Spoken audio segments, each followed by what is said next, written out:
Tengan todos muy buenas noches.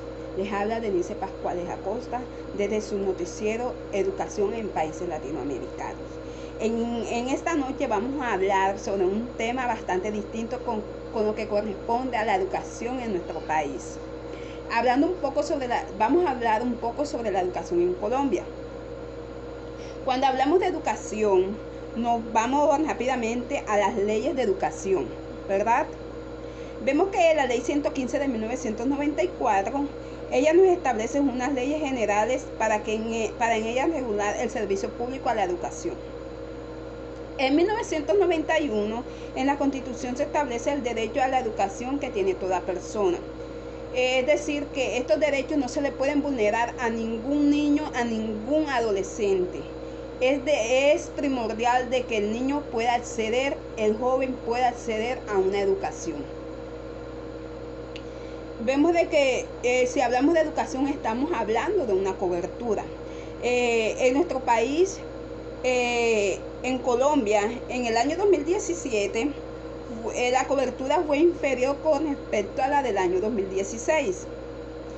En ese mismo año, el Ministerio de Educación registró una disminución en las matrículas, es decir, que muchos jóvenes y niños no estaban recibiendo educación.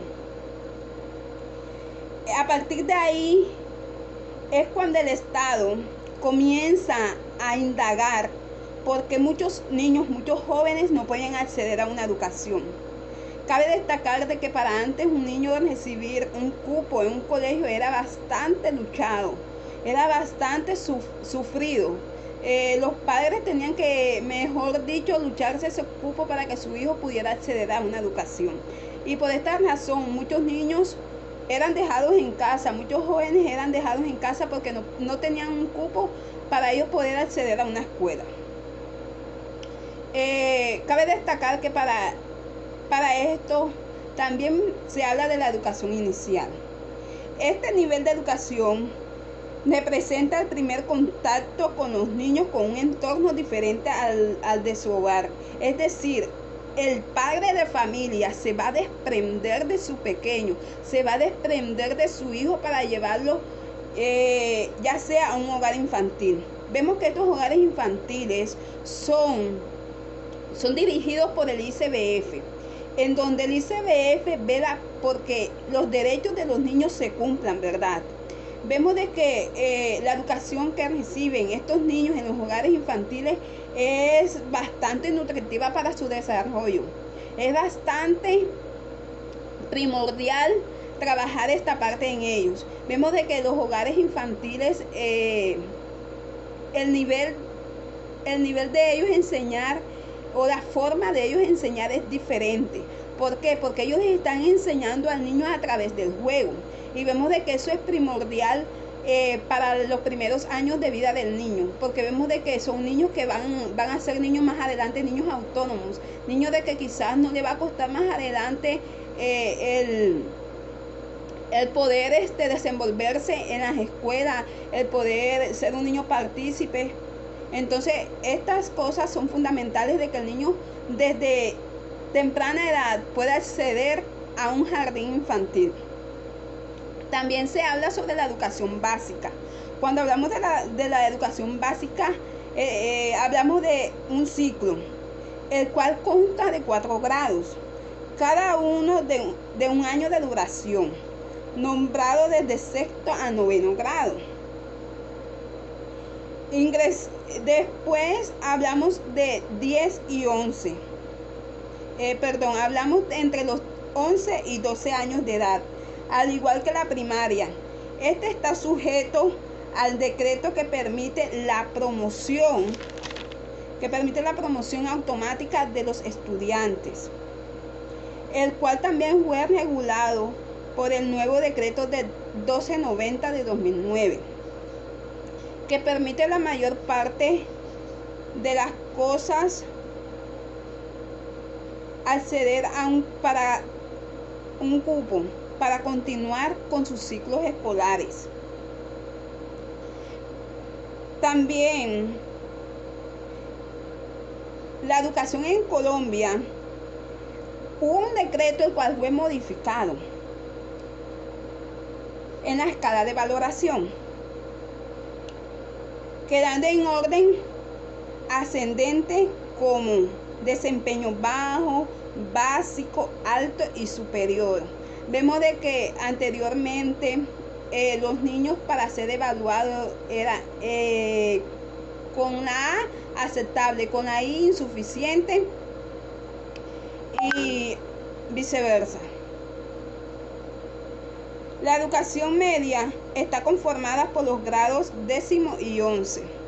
El propósito de esta educación es preparar al educando para una educación superior, en la cual el artículo 28 de la ley 115 nos habla claramente sobre la importancia de preparar a estos jóvenes para que sean personas que puedan acceder a una educación que no se les vaya a dificultar más adelante los estudios superiores.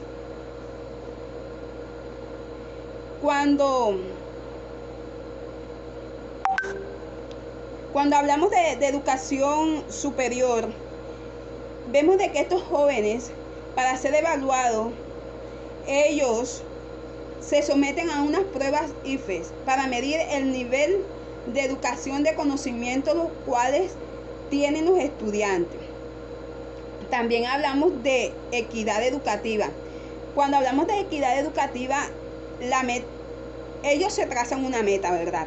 La meta de esta es brindar más y mejor educación a cada niño, a cada joven. Y a su vez garantizar que los niños y las niñas de todos los rincones de nuestro país accedan a un cupo en las escuelas y colegios. Vemos de que la educación en Colombia ha dado un giro bastante notorio, porque vemos de que la educación de nuestro país años atrás era bastante baja. Quizás no estamos en un nivel de educación en el que podamos decir, wow, el mejor país de Latinoamérica en educación, pero hemos tenido un gran avance en esto.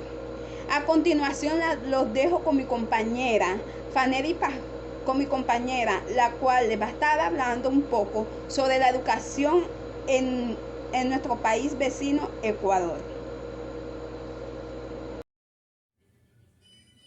Buenas noches, queridos televidentes. Bienvenido a su noticiero Educación en Países Latinoamericanos.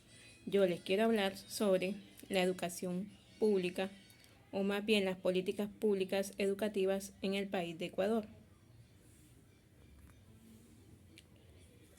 sobre los cuales quiero aclarar o resaltar los retos educativos en Ecuador antes del año 2000. Entre el año 1988 y 1996 en Ecuador se implementan varias iniciativas educativas orientadas a ampliar la cobertura y mejorar la calidad. Sin embargo, a partir del año de 1996 la situación del país en general y la de su sistema educativo en particular estuvo caracterizada por inestabilidad política y frecuente cambio de autoridades, así como por crisis financieras y duros ajustes macroeconómicos. En el año 1999, el 56% de ecuatorianos vivían bajo los límites de la pobreza y existía un crónico desfinanciamiento de la educación pública y otros servicios sociales. A continuación, les quiero mencionar brevemente la situación de cada meta alrededor del año 2000, para de esta manera describir los retos que Ecuador enfrentaba para alcanzar las metas. Se caracterizan por 6 etapas.